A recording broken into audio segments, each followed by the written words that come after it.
How's it going, guys? It's me, Domo, the Domotaku Anime Channel, here today with episode 5 and 6 of the English dub of Love Live. Because apparently, I didn't catch the notice, but they're streaming 2 consecutive new episodes today. And I didn't catch that apparently, so apparently I missed the last one, episode 6. But thankfully I watched it online, because you can watch it online now, because lots of people were helpful to put a place online to watch the English dub of Love Live, if you guys haven't noticed. And yeah, so, you know, I watched it, thankfully, but I'm going to be doing the episode reaction reviews separate because MD screwed the hell out of me. So, you know, episode 5 goes first in numerical order anyway, so might as well. So, basically, episode 5, Love Live, is the introduction episode to Nico. Now, after the whole episode 4 video, episode 4, with its really cool, like, story-driven plot with the first year, so yeah, like Maki, Rin, Hanayo, and yeah, you know, they joined Muse and they had like 5 people in it, and you know, we got to learn all about those characters, sort of, in a sense. Now this one introduces the next character of the group, or the more popular and favorable one I see everywhere online is Nico. And Nico, this episode was just, I swear, like, Nico is Nico, and that scene when she's like doing her whatever this is in English dub made me die like crazy. And like, oh man, that was entertaining. So yeah, I mean, this episode is like a huge focus for Nico, so that's really cool to, like, you know, drive towards her character in a sense, right? Because she's like the next founding member of Muse, and she's also a very, I would say, an interesting character in the show, because she is a 3rd year currently right now, right? And basically she is the leader of the school idol club, or school idol research club, something like that in the show. And yeah, so she's basically been an idol, and then we learn that about her character, that there used to be an idol club before Honoka and them made theirs, right? But then this club sort of got disbanded, probably because they couldn't handle Nico's, like, her character and her, like, seriousness to, you know, idol research and just being an idol herself, because Nico, if you guys didn't catch in this episode, just really wants to be an idol. And, you know, like, her character is really interesting, I like it, and, you know, eventually it comes down to the point where, like, because she has her own school idol club formed already, that Honoka couldn't make her own club with the president.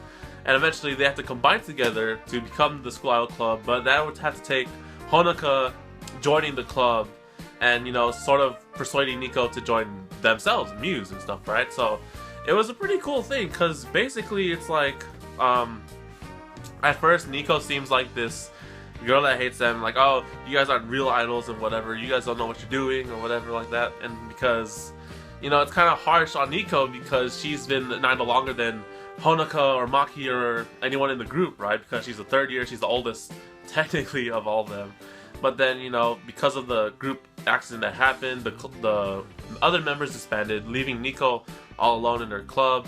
And then when she saw that these idols, other idols like Honoka and them were coming in, you know, she thought, was like, wow, like, you know, what about her? So eventually, luckily, Honoka is the type of person to be really cool and, you know, add along Nico's, like, oh, they just wandered off into the clubs, like, okay, hello, president, like, oh, how's the good day? Like, they're, you know, they help Nico because they understand of, like, you know, what her situation was, like, oh, you know, she was an idol for you guys, but then this stuff happened, and, you know, now she's all alone and stuff like that, so I can see why she's, like, doing these things to us and whatever, and she's acting the way she is. And it's all thanks to Nozomi, the cards girl, fortune-telling girl. She's pretty awesome herself.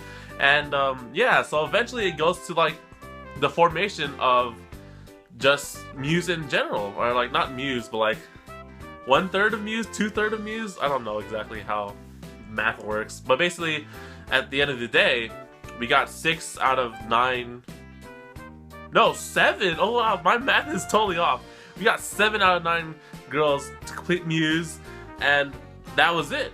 Yeah, that's basically it. So now episode 6 comes up, and I'll just leave that for another video because, you know, try to split it up for herself so make it easier on me. But the thing about this episode and just the English dub and the series is just that, you know, after doing such a good work on the last episode, episode 4, with like introducing 3 first-year characters and just, you know, giving a little bit about them and also bringing them to the club and making it like a really emotional episode focusing on Hanayo, we get this episode where it's dedicated towards Nico.